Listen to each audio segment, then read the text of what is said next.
Hello, everyone. Sorry, my name is Michael, pharmacist Michael, and I have Sasha with me again tonight. We had some issues with the sound. I couldn't hear her, she couldn't hear me, but we got some people to fix it for us and figured it out. So I have her now, and I'm going to let her talk about anything she wants to. But the first thing that I really want to talk about is the psychedelic mushroom treatment that she does.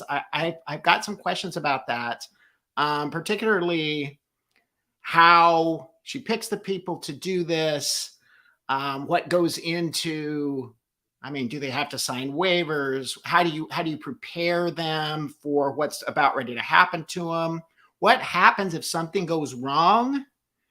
um, and what they can expect from that. And then I want you to tell us how, if somebody really wants to do this, how they can get in touch with you. Because I think that there's a lot of people that have anxiety and depression out there that have already tried the medications and they've already done everything that they can think of. And they're just living in a self prison. And I think that this can really help them. Of course, So of course. I'm gonna let you do most of the talking because you're the expert in this. Okay. So hi, I'm Sasha, and I facilitate psilocybin ceremonies. Um, and I started getting into psilocybin and the benefits of it maybe about 10-ish years ago, and realized that it wasn't just for partying. It was for, healing. And um, I was in a really bad car accident at the end of 2020. And I had really bad PTSD from the car accident. And so I just got my certification for the uh, spiritual life coach certification. And then I also got my certification in the trauma informed coaching. And so there are two different types of PTSD. There is CPTSD and there is PTSD. And CPTSD means complex post traumatic stress disorder. And complex stress disorder is something like it that the trauma happens every single day. Like, so you are in, trauma every day and you see no way out. So that creates complex PTSD. But then regular PTSD that's not complex, that is one incident that happens to you one time, like a car accident or a shooting, or something that happens to you one time that is so traumatic. And so there are differences in those PTSDs, complex and then regular PTSD. And so with the complex PTSD, usually that happens in my travelers clients who have had abuse or trauma every single day and they see no way out. Like, there is no way out. So whether that be childhood trauma or abusive relationships, and so that's everyday trauma. And so you have to go about those two traumas completely differently. Um, and so the PTSD is something that happened to you. It's like one event that happened to you one time, and then you relive those traumas over and over again from that one traumatic event. And so with the psilocybin ceremonies, I am more focused on, I mean, both CPTSD and PTSD, but with PTSD, it is easier to access that one event. So, for example, I was in a really bad car accident at the end of 2020, and it was one car accident. and it wasn't my fault. And it was, a life-threatening car accident. And I had a lot of PTSD from that. And it was hard for me to drive at night, to, I felt like I was almost like driving on the defense all the time, like, you know, always preparing myself for a car accident. And with that, I decided to do a psilocybin ceremony with a shaman, and he had done so many high dose psilocybin ceremonies. So I took 4 grams of mushrooms, and so there's different levels of psilocybin that you can take. So you have the recreational dose, and that's anything under 4 grams. And anything above 4 grams, that's when you get into the therapeutic dose. And then you have the ego dissolution, and you have the ego death. So when you are in these ceremonies, you kind of forget your sense of self, because you are taking such a high dose of this psychedelic, but you're in a safe space, right? So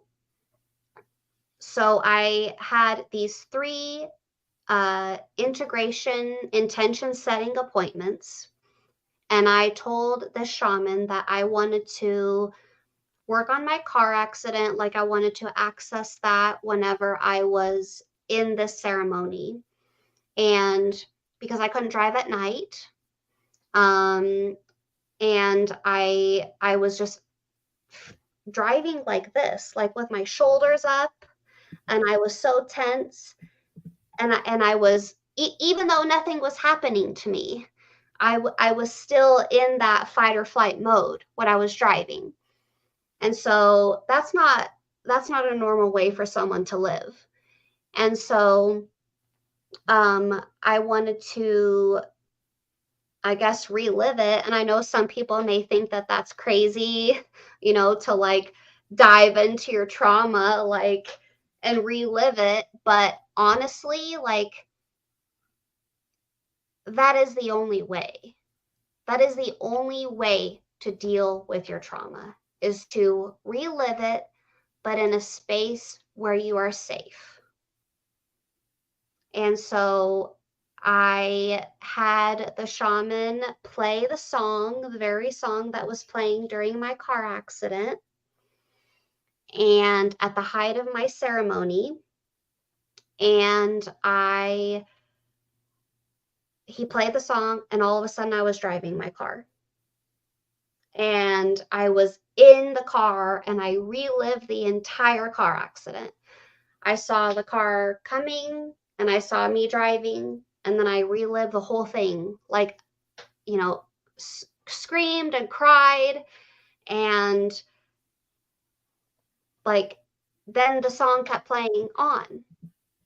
But I relived that whole car accident while I was in a safe space on his couch, being held, knowing that I was okay, and that knowing that your trauma does not define you.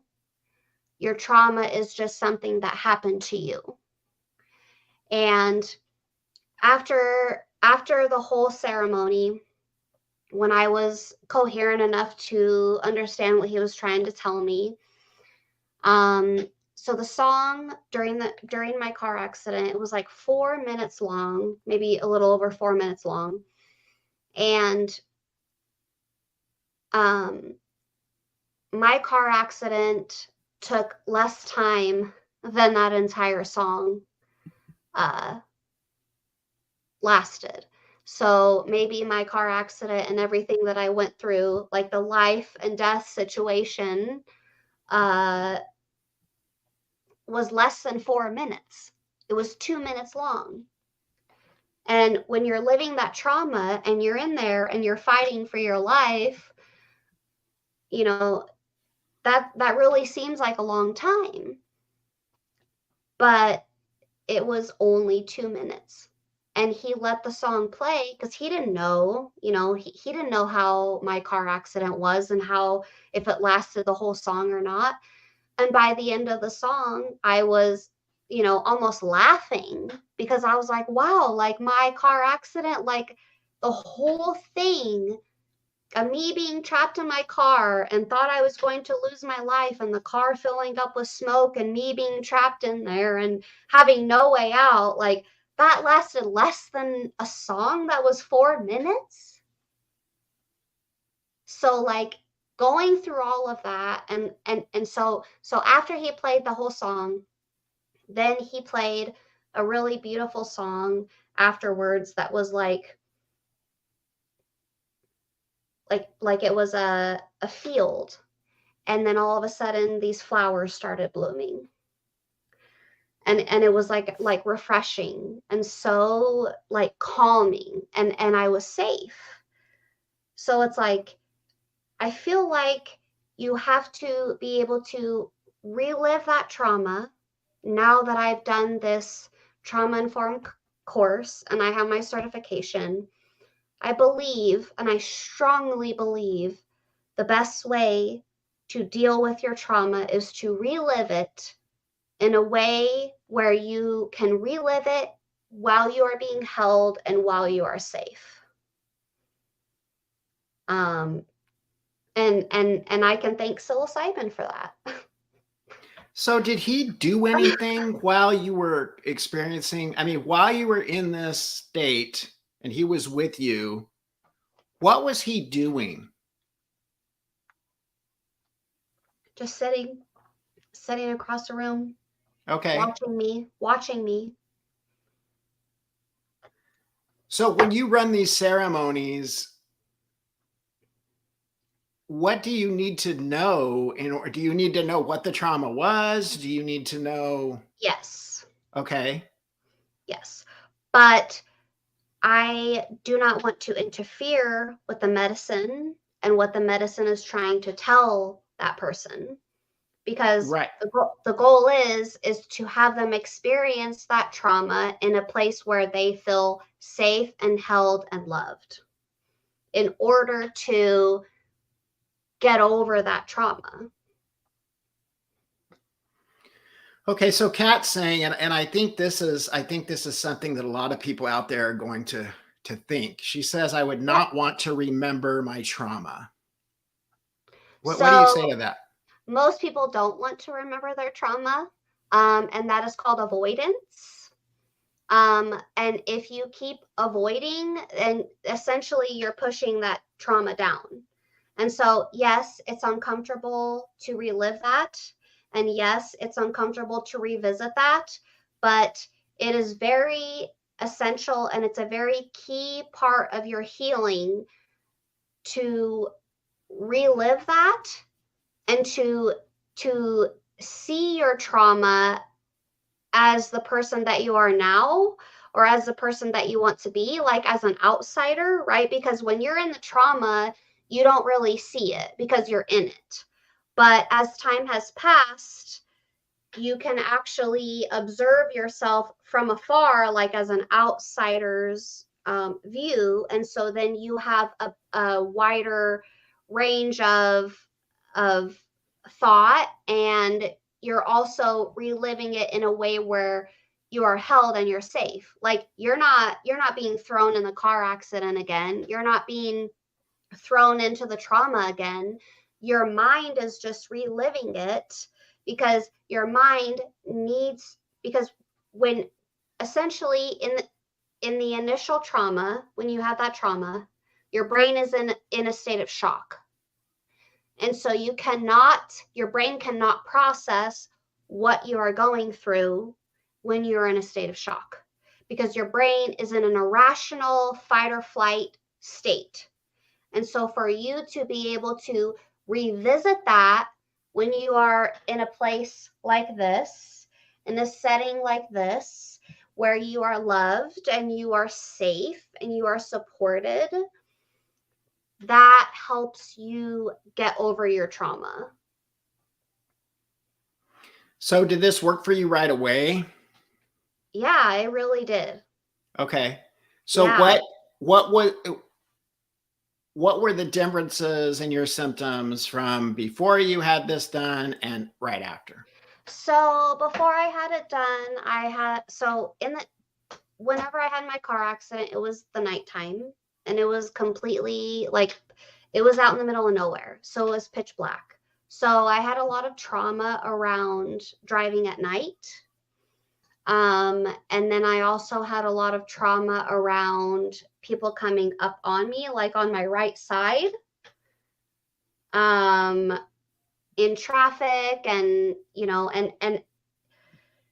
I just had a lot of trauma around driving, even at night.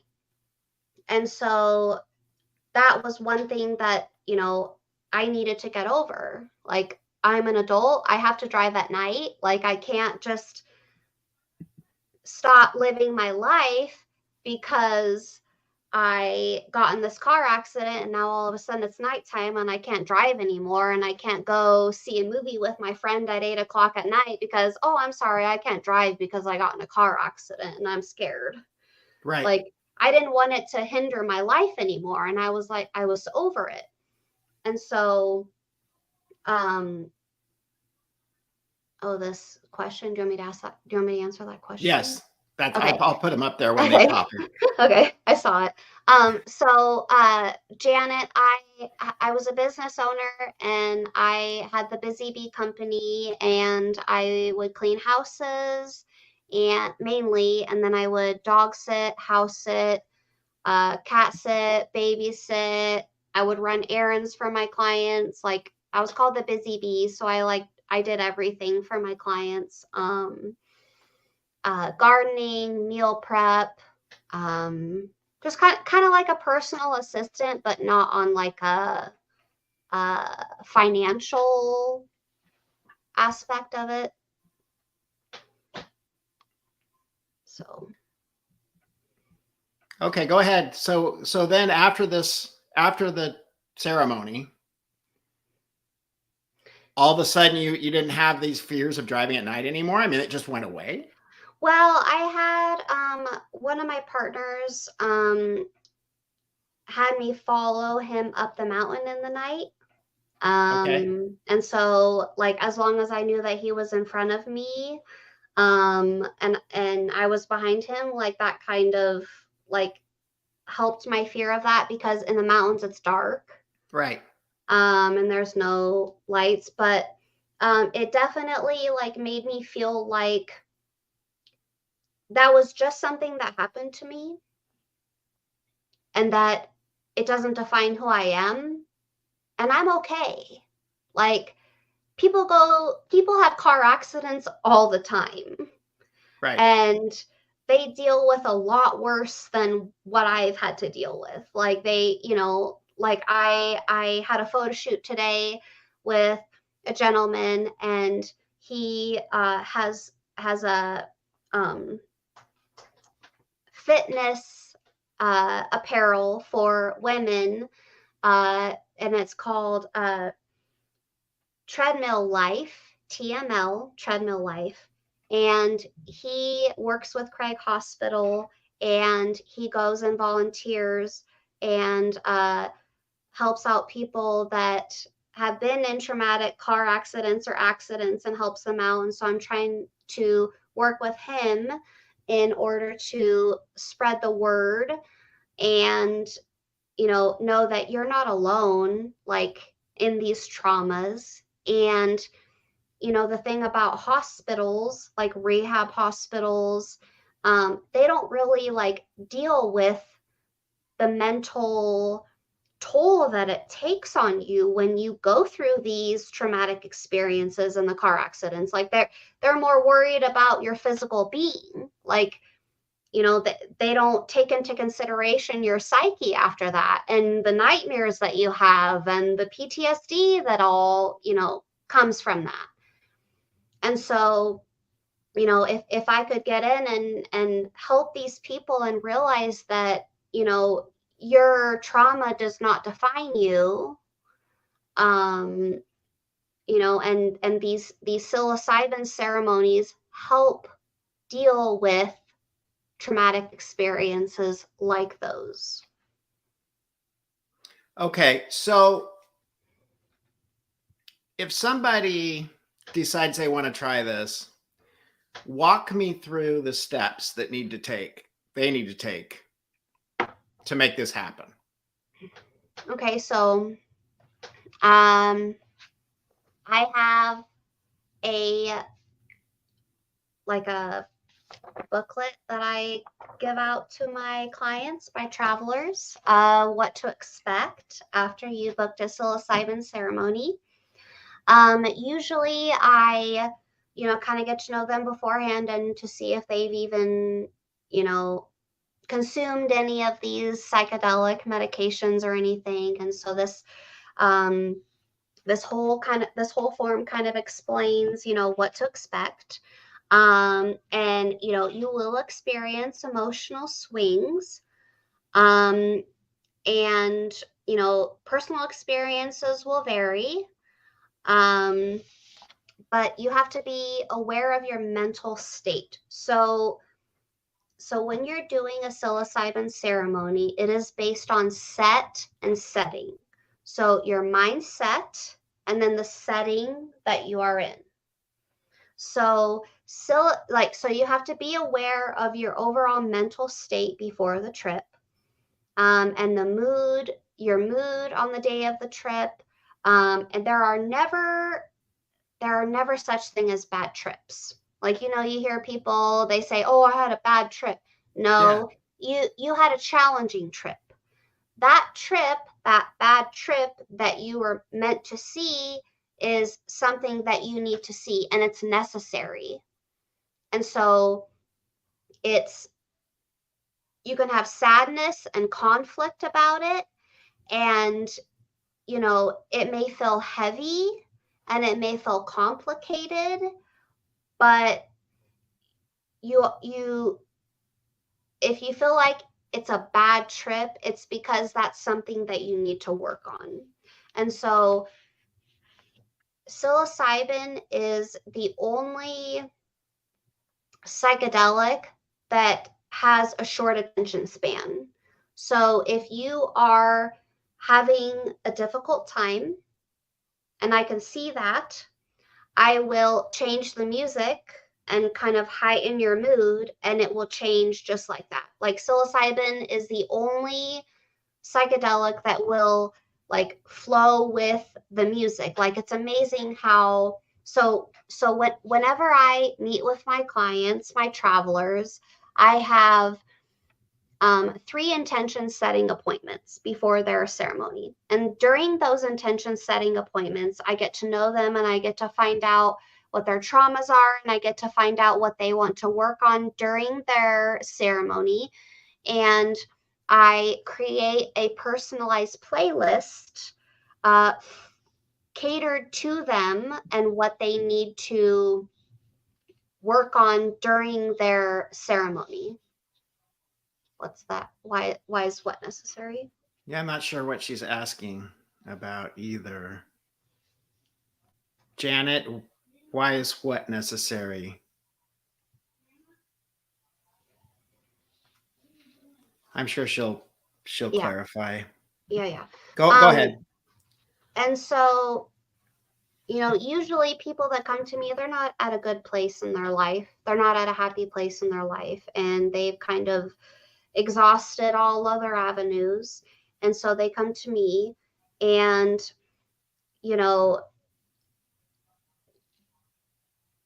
dealing with trauma is challenging. And like what I was saying, really the only way to deal with trauma is to deal with it head on in a space where you feel safe. And I'll read this. So this is the early stages. So this is basically just talking about how it will be like your mental preparation. So a lot of people are anxious and nervous. Here, a lot of people cannot take this due to medication.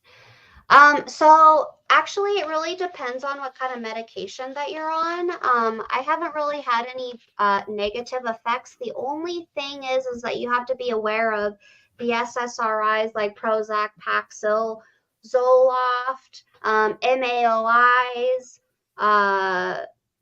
because they're to uh, noticeably reduce the effects of psychedelics. And a lot of people that have PTSD, that's exactly what they use to treat them. So do you have them taper off their meds before they come to you? Before No, you use it? no, I just create a larger dose. Oh, okay. Yeah, larger doses counteract the effects of SSRIs and MAOIs, and it reduces the predictability of the experience. Okay. Okay. Yeah, so if I know that you are on an SSRI or an MAOI, then I usually just up the dose. Okay. I've had, and it's normal, it's natural. Mostly everybody is on an antidepressant. Mostly all of my travelers that come to me are on some sort of antidepressant. The only thing that really matters, in my experience, is that your diet right beforehand. Like I Wow. really try to work with you on your diet. Yeah, because if you eat heavy foods, heavy fatty foods, like and also alcohol, if you are ingesting alcohol, like you kind of basically have to kind of live a sort of clean-ish diet um while you're doing this in order to receive the best benefits that the psilocybin can offer you. Okay. That makes sense. Yeah. And so, you know, during the and so the aftercare, like after the psilocybin ceremony, like during the ceremony, I don't really have any communication with my travelers because I want them to go inward. They can usually wear like a eye cover mask. I don't really want them talking to me. I don't want to know anything what they're saying, but I will take notes if they say something. But this is for them. I'm not a licensed therapist, and I don't provide therapy, but uh, travelers are just my clients. I feel that's a better name for my clients rather than clients. I like to call them travelers because they're on a journey. They're on their healing journey. Um, so travelers. And really, whenever you ingest that high dose of psilocybin, you are on another journey. Um, and so clients, I don't know. I don't want to call them patients because I'm not a therapist. And clients, I feel like, is like not personal enough. Um, so travelers. But yeah, so after you have worked through your own things in your ceremony, and I create a playlist catered to each traveler while I'm doing their intention setting ceremonies, and I find out, what their traumas are, and then, with my knowledge and the chakras and the spiritual life coach, like I create a playlist for them to listen to during their psilocybin ceremony. And then I also keep time, like keep a timer on when they've started it, when they've ingested the tea, and then whenever they are at their peak. And I make sure to play the correct songs that are needed to be played uh, whenever whenever they're at their peak. Um, and so that I'm always keeping track of the time, and then I'm keeping track of the songs. So I have a spiritual life coach certification, and then I also have a trauma informed coaching certification.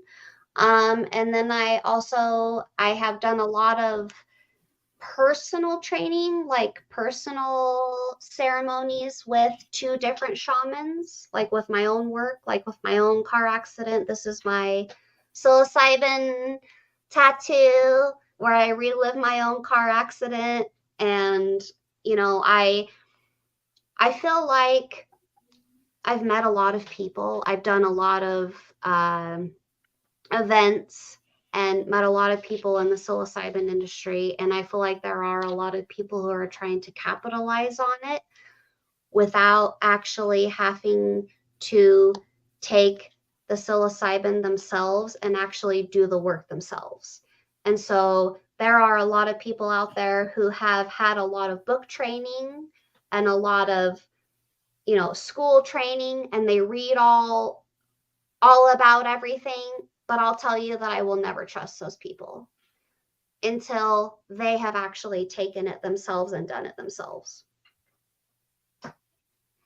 And that's kind of, you know, you got to be aware of that. So I think, how long does this last? About 8 hours, 6 to 8 hours. So I don't push my travelers to get out of it, to like get out of here. The longer that they want to stay in it, the better. Like, stay as long as you want to. But after you leave and after you're not in my care anymore, you need to take the next couple of days to not do any social media, not, you know, watch any news. You have to like really like reflect inward and journal, and because you're still kind of in it, even though you're not in it. So you're in it for about a week or two after you're done, Oh, even though wow. you're not. Yeah. And so like it's very, very, very important to not I want to read you here what I wrote. It's very important to not make any critical decisions after you have uh, done the ceremony. Like, people quit their jobs after a psychedelic experience. They break off long-term relationships. They delete their Facebook accounts. They do all sorts of drastic things. And then they feel, you know, deep regret over this decision, you know, and you need to give it time to process and to, you know, give it at least a week. It's so critical to do, because all you have all these insights, and it's so much information in such a short amount of time that it's impossible for your brain to process all of that at once. And so it's so important to take the next 2 to 3 days to decompress. And it's a crucial time to integrate your new practice that we've talked about into your lifestyle. And it's a perfect time to like drop a bad habit and to create a new habit. You know, you'll be very vulnerable the next 72 hours, you know, about 3 days afterwards, you know, and you got to refrain from using social media. You know, don't watch anything sad or depressing. You know, you use the time for self-care and reflection and to really process what you just went through, because, you know, most of my travelers have kind of that like your life flash before you moment, but you don't die. You know, you wake up and you're still here to like to learn those lessons and to you know, use those lessons in your life. Can you work after this happens? You can, but I really, really, really recommend the 3 days off after that. Just to process everything, you know, journal. Like one of the This is a good question. like, what kind of mushrooms? I mean DMT. I don't know if you've ever done DMT, but I also offer DMT.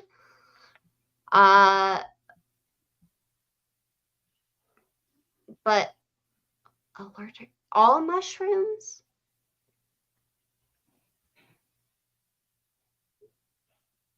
I don't know. So Is that the only place that psilocybin comes from? yes, Is just the mushrooms Yeah, so it's like what I'm curious to see what She like if says all. She's allergic to all of them. has she ever done like psychedelic mushrooms? My guess is if she's allergic to mushrooms, she probably hasn't. She probably Right. is. Yeah, because so okay, then that brings me to I am working with so I'm in Colorado and I am working with uh these people who passed the law in Colorado to um decriminalize psilocybin. And now they are working on, and they actually have extracted the psilocybin from the mushrooms. So they can actually give out pure psilocybin in that form. And I'm actually like trying to get my hands on some. I just need to make time to go get it. Um, and I think that that is the way that they are going to be uh, administering it for these sessions and stuff. But I'm curious as to like what in the mushrooms she's allergic to. She said her mom, herself, and her daughter, they're all allergic to mushrooms. Yeah, it could be. Hmm.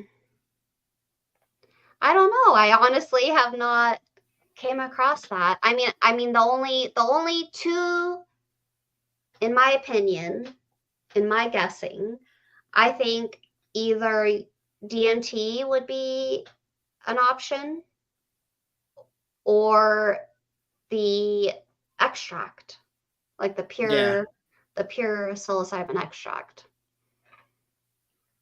But I make a tea out of mine because right. you know, I do high doses, like 7 grams, and that's a lot That is a to lot.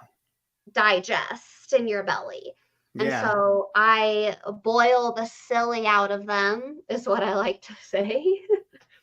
um, and then mix it with honey and lemon and ginger because the ginger is good for your tummy. The lemon intensifies the psilocybin effects. And then the honey makes it sweet because nobody wants like a savory tea. right. Um, so I don't know. That's a real I'm stumped. That's a really good I have to like look that up now because I've never had anyone say that they're allergic to And mushrooms. you might want to add that to your questions because that would be really bad if somebody had an allergic reaction. I mean, I have an EpiPen because Oh, because okay. because I have Well, that would allergies, be but I yeah, yeah. yeah, that's Wow. interesting. Wow, thank you for that question. I'm definitely gonna have to like look into that. I'm sure it's happened before, right? Not with me. Not with you. Yeah, or anyone that I know. I don't think I've ever like came across. I mean, I've only been doing this for maybe 5 years, but yes. So that's two different questions. So Right. so whenever you take a high milligram, like a high dose, like a ceremonial dose is what I call it. Um, I don't want you to function. I just want you just to lay down and go inward and listen to the music and let go and trust in the medication. Um, and so that's that part. But I don't really do high doses often myself because I don't want to be by myself when I do that. But I do microdose, and that is a really great tool for anxiety, ADHD. I mean, anything. I believe everybody should microdose. Um, Microdosing is a way smaller amount, it's in a little capsule, and usually it's 0.08 grams.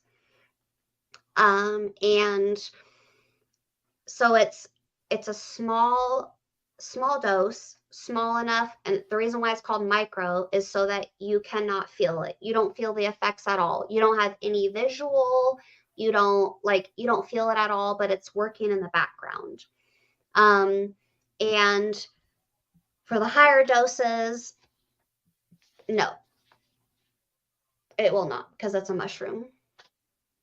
Yeah, I don't think that's part of the Nope. panel. Nope.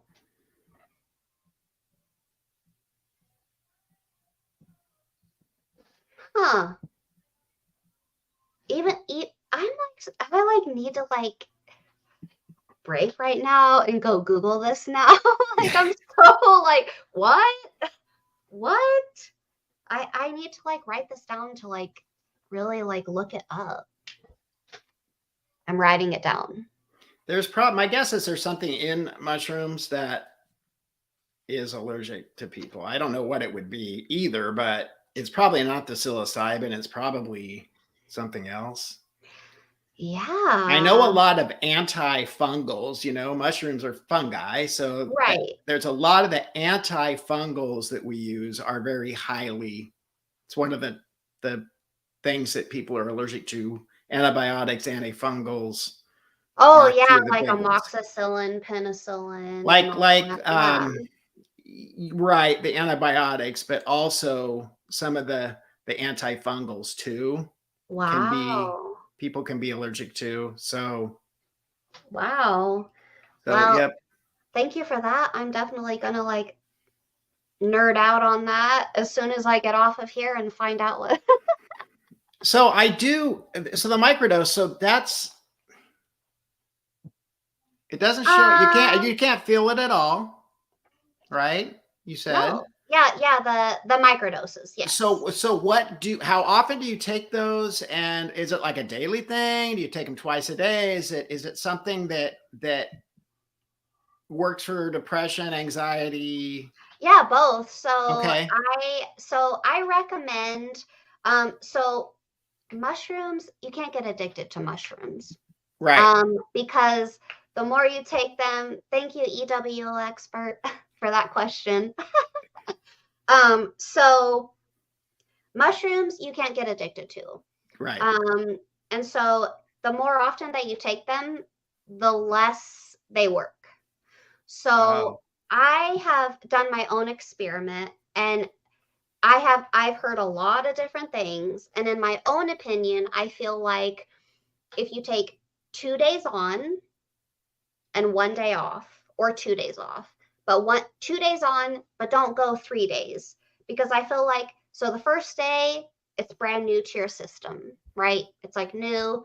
And the second day, it's kind of still the same thing. But then the third day, it's still in your system. So I feel like, to me personally, it's a waste to do it on the third day. So after 2 days, I feel like you should break. Mm-hmm. Take a break and then start it up again. And continuously, for a month, I recommend a month's supply, 30-day supply, and you can also do the microdosing while you do the ceremonies. I just recommend that you don't do the microdosing a week before or a week after. The protein found in mushrooms. Huh. That could be. That sounds reasonable to me. Well, yeah, because I know a lot of people that are allergic to bananas and avocado. Yep, they're allergic to the protein in that. Huh. Well, you can be allergic to anything, right? I mean, right. So I wonder if they extract the psilocybin from the mushroom. But also protein wouldn't be there if it was completely extracted. But I guess it would depend. But what if I made the tea out of it, because you're not actually digesting the mushroom? Because I don't I boil the psylli out of it. Yeah. And I think they'd still be allergic to it. Wow. I don't know. I don't know that. That would be a question for an allergist. I wouldn't want to try that without no. Yeah, so being in a place. yeah, so I feel like if you are allergic to mushrooms, then maybe figure that out before you go and try to do a psilocybin ceremony, maybe. And that makes sense.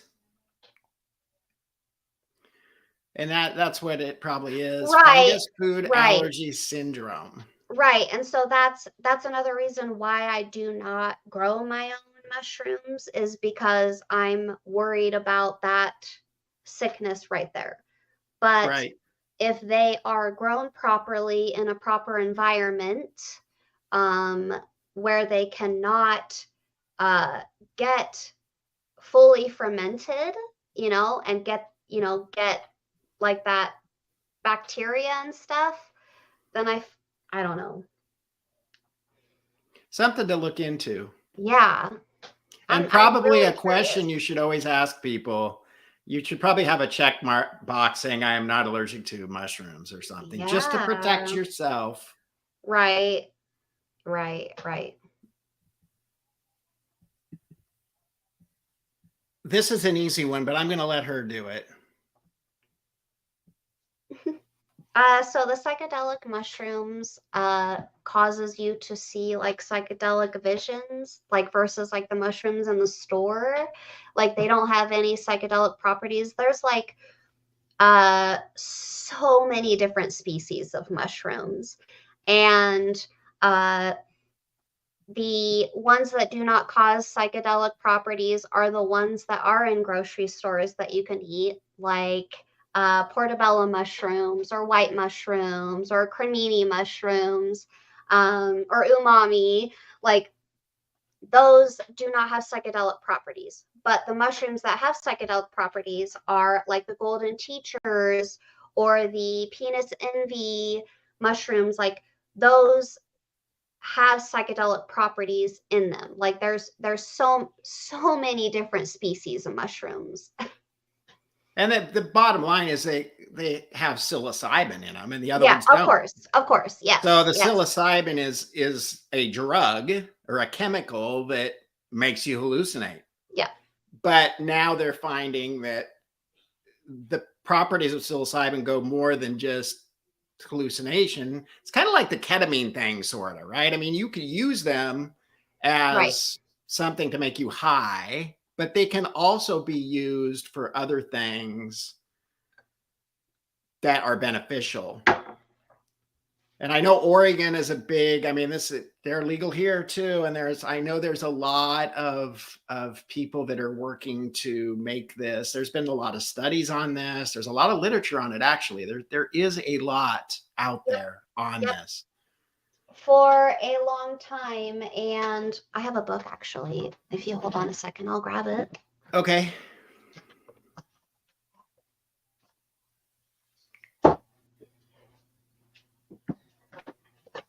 So for a long time, they've actually been doing studies on it, but it's always had to be underground because it's never been legal. Right. It's been illegal.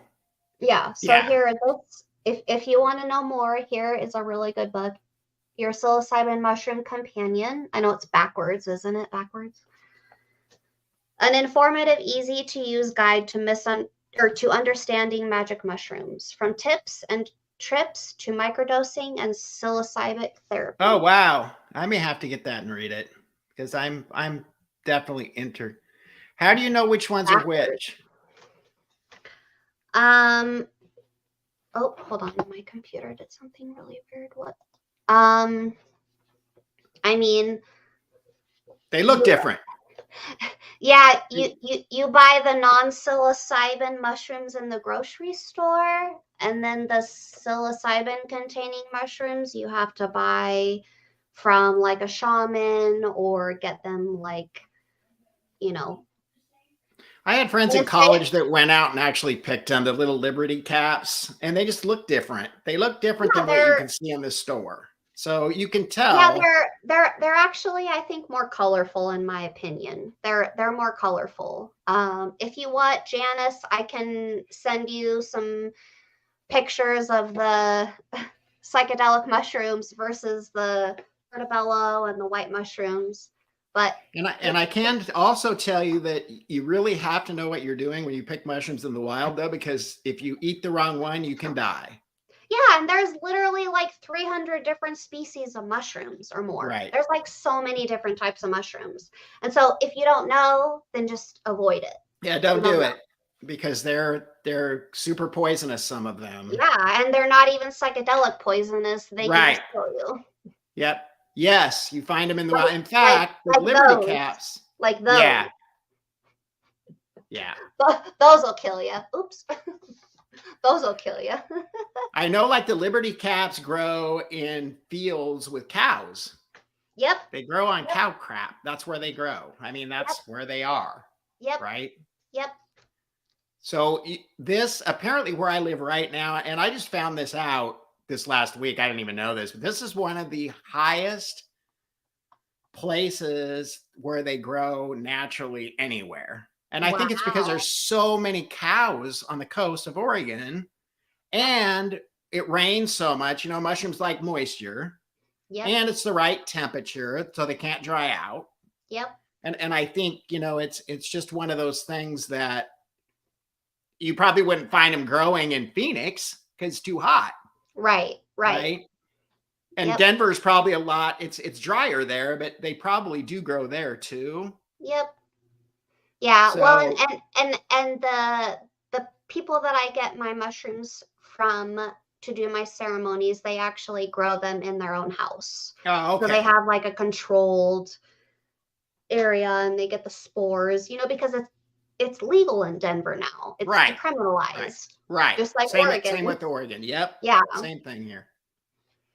And it's amazing. And I cannot wait for it to just continue on, but I feel like it's going to be a struggle because of big pharma and, because if people are microdosing and if they're, doing these ceremonies, then they're getting rid of their PTSD and their depression and their anxiety. So then they don't need these prescription pills anymore. And so then that puts them out of business. Well, it's like, you can't. It's the same thing. It's the same thing with supplements. It's the same thing with supplements. There's turmeric is one of the best things you can take for lots and lots of different things. Right. But they'll still try to sell you expensive non-steroidal anti-inflammatory drugs that are way worse for your kidneys. Yeah, that cause a lot of other side effects. Exactly. Yeah. Yep. Bleeding. I mean, it's and that's true of a lot of things. The big drug companies don't want you to, and the fact of the matter is, for a lot of things, diabetes, a lot of things, if you just follow the 5 pillars of health, you can not cure yourself maybe, but make yourself a whole lot healthier just by eating the right foods, exercising, getting enough sleep. And dealing with your mental health. Yes, that's mental a big health. Thing. It is a huge thing. It's a huge thing. And I feel like a lot of people's physical ailments come from mental health. Absolutely. Absolutely. Yep. So why don't you tell us, besides mushrooms, what else can you do for people? I know you have several. I'm going to let you plug yourself. I want you to plug yourself on here because who knows how many people will see this. I think this is a fascinating topic. Well, thank you. I appreciate you for having me on here again for the second time. So I just got my spiritual life coach certification. So I'm offering the spiritual life coaching. It's not just life coaching, but it's above that, to align your chakras and align yourself so that you can, be your higher self. And also I got my certification in trauma-informed coaching. And then I am also working to be a master spiritual life coach. So I will have my certification in the law of attraction training. And then I will also have my shamanic life coach training. And then I'll also have 400 hours in yoga teaching training and also my yoga life coach certification. which all of that will be my master life coach certification. So what is the law of attraction training? Is that something we need a whole new video for? Yeah, because I haven't started that class yet. Oh, So okay. Because that sounds like another fascinating thing. That yeah, I am enrolled in it and I haven't started it yet because I'm doing the one first. But okay, yeah, let's definitely talk about that. And the somatic one too. We can do the shamanic and somatic yeah, I think if you that's want. no, yes. I mean, I am all about I like to take a holistic approach to wellness, and Yep, I am not someone who would ever say no, that's not going to work. No, that's not going to work because every person is different. exactly. And, medications might be fine for some people, but the fact of the matter is, I've worked in psychiatry for a long time and I've seen a lot of people that have already tried all the meds and they don't work. Yeah. They don't Well, work. the exact words that I told my psychiatrist. Just because I am medicated does not mean that I have my life together. Exactly. That's exactly right. And a lot of times they might work for a while and they just stop working. Yeah, Right. you need the therapy and you need all of that to go along with the medication. You can't just take the medication and then be fixed. Right. Like it's a whole thing. It's a whole program. And we've had, Becky on here talking about ketamine, how, she attempted suicide 3 times, nothing worked for Yeah. her pain. They put her on opiates for, and then she found ketamine and now she's not completely normal, but she's a whole lot closer and a Wow. whole lot happier. And we had her doctor on here and there's story after story after Wow. story after story of ketamine curing people or at Right. least keeping them to the point where they're not depressed or in pain all of the time. Because I don't care who you are, if you're in pain every day, you're not going to be happy. Yeah. From my car accident, I'm back in physical therapy again.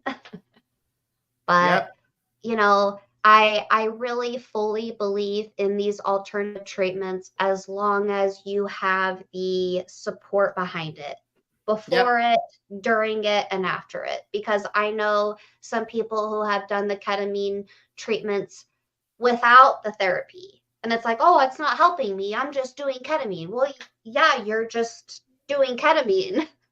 And that's it. You're not talking about the things that come up when you're being disassociated from your reality. You're not talking Right. about that. You're not in therapy doing all the stuff afterwards. And ketamine, according to the doctor, and I believe him because that's what he does, Yeah. right? Yeah. It's a specific type of pain that responds better to ketamine. There are, Right. it's not like just because you're in pain, it's going to cure you. It depends on what kind of pain it is. Right. But a Right. lot of these pain syndromes don't respond well to opiates at all. And Right. opiates Right. have tons of side effects. Well, yeah, because So, because all opiates do is just cling to your opioid receptor in your brain. yep. Are the certifications available online? For what I So I mean, think she's asking how do you go about being certified? I mean, did you do it from home certification? Did you have to go to classrooms online. I've been online? doing it. I've been doing it online. Yeah, it's through Transformation Academy, and it's all online. Okay. It's a couple that does the spiritual life coach training. The psilocybin, all the psilocybin training that I have done has been personally, like in person through my own shamans and through my own experiences. And then I also have the manual for psychedelic guides, which is right here. Okay. And so I have that. It's like a whole packet. But, you know, in my personal experiences, you could read all the literature, read all the books, take all the classes, and not even ingest a single gram of psilocybin, and I would not trust you to help me unless you have actually taken it yourself and experienced it yourself and lived through it yourself and done it. And I think that is what really makes a good guide, a good facilitator, is someone who has been there, who has done that, who has, been where you are, or, can relate to you and is now here and is healing. I would take that over someone who had read 100 books any day. It's kind of like, it's hard to coach a recovering drug addict if you've never been a drug addict before.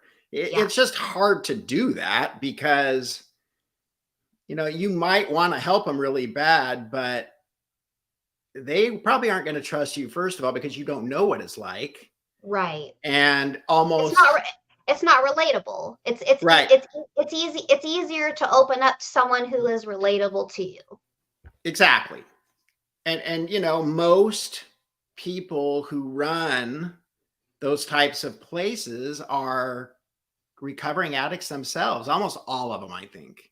And Yep. I not everyone, but most. Right. And I think that's they've had experience in, they've been with someone who is an addict, or, Yeah.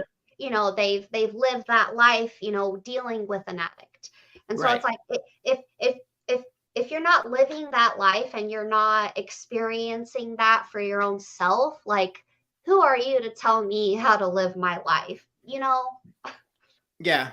And my thing is, if it works for people, especially if other traditional therapies haven't, I'm all for it. I mean, I suffered with anxiety for a very long time when I was younger. And I'm telling you, if I took mushrooms and they made that go away, I wouldn't care if they were legal or not.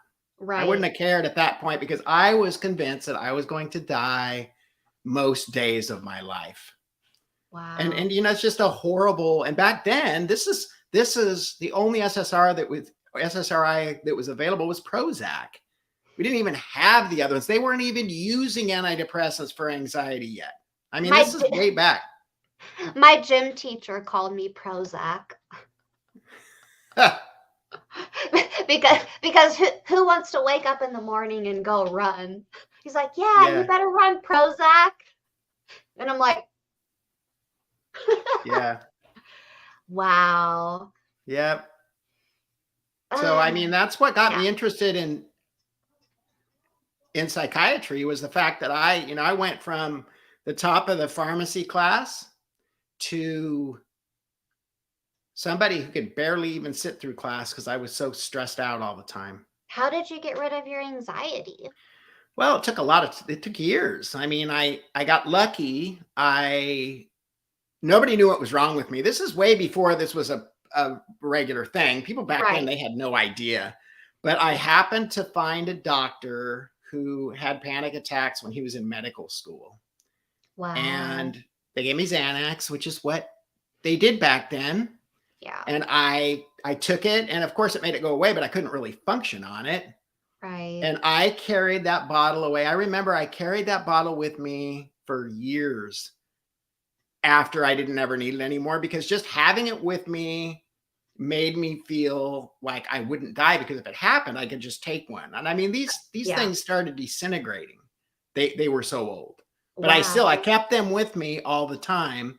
And then I learned that, exercise and the way you think and even the way you eat, making sure you get enough sleep, all those kind of things really make a difference in how you feel mentally.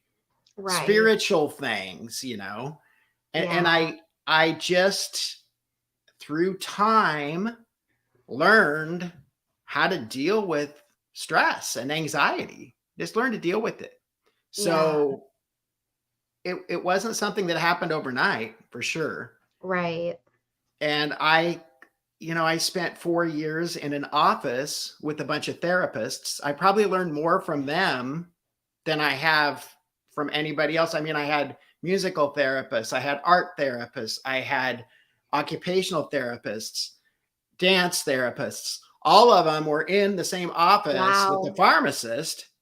Yeah, and I started paying attention to what they were teaching the patients. I'd look at their boards, I'd go into the group room and I'd read what it said. And that's how I learned some of the breathing techniques. That's how I learned about the tapping method. Yeah. Yeah. That's how I I'm learned here, about some I'm of that stuff. here. Yeah, Yeah. that helps me a lot. Yep. It helps me avoid a full-blown panic attack. Like, Yep. I'm here, the desk is here, I'm here, the chair is here, Yep. like it's here. Like, so you're like bringing yourself like back to the present, like to your present form rather than getting all up in your head and like, oh, freaking out. You're here. This is here. Everything's here. And giving yourself permission to take time out of your day to do mindfulness exercises is huge. Yeah. It's huge, Oh you yeah. know? And meditation and Yep. yoga and Yep. Yep. yep, All of that stuff. yep. Be So it present in wasn't the just moment. one thing. It wasn't just one thing, but I can tell you things that you wouldn't think would matter probably more. What you eat is huge. It's Oh yeah. huge. If, Yeah, if you you're going to McDonald's every day and you're eating all those crappy chemicals and a bunch of trans fats and crap that you will not feel anywhere near as good. oh yeah. You are what you eat. You are what you eat. Yep. How can people get a hold of you, Sasha, if they want to? So I have Instagram. My co-awakenings is my Instagram. My My co-awakenings. co-awakenings. Okay. That's I my want email you. too. Okay. Why don't you text me those things and I'll put them in the description section of this. So if Okay. people come to watch this after and they want to reach out to you, they can. I mean, on TikTok, I'm Tiny Mullen Human, Yes. but I know. I kind of just post a bunch of random stuff on there. So TikTok not is really. probably not the best place to. No. Yeah, so I have an Instagram, and I actually have a Facebook too, a Facebook page called Soul Purpose. It's my Facebook page. I'm working on getting that going on and posting some relatable content and some uh spiritual stuff. So I yeah, think it's awesome. That's thank great. you. Thank Thank you for you. coming on, Sasha. I really do Yeah, thank appreciate it. you. Thank you so much for having me again. I can't wait to come on again and talk Yeah, let about me know. the I'm really interested in this. What did you call it? law of attraction. Yeah, I want to Yeah. hear about that. All right. So I will start the course next week. I'm enrolled, so I'll Okay. start it for you, just so just so that I can have that support and getting it going, and so that I can have something to report back. Yeah, I would love to hear about that. Cool. All right. Thanks, Awesome. Sasha. Yeah. Thank Thank you. you. Have a All good right. night. You too. Bye. Bye. Thanks for coming, everyone. My name is Pharmacist Michael, and I hope you enjoyed Sasha. This is the second time I've had her on. If you want to watch her old video, I will also put a link to it in the description section when I get to doing that. And I hope you guys all have a great night, and I will see you all very soon. Thank you again.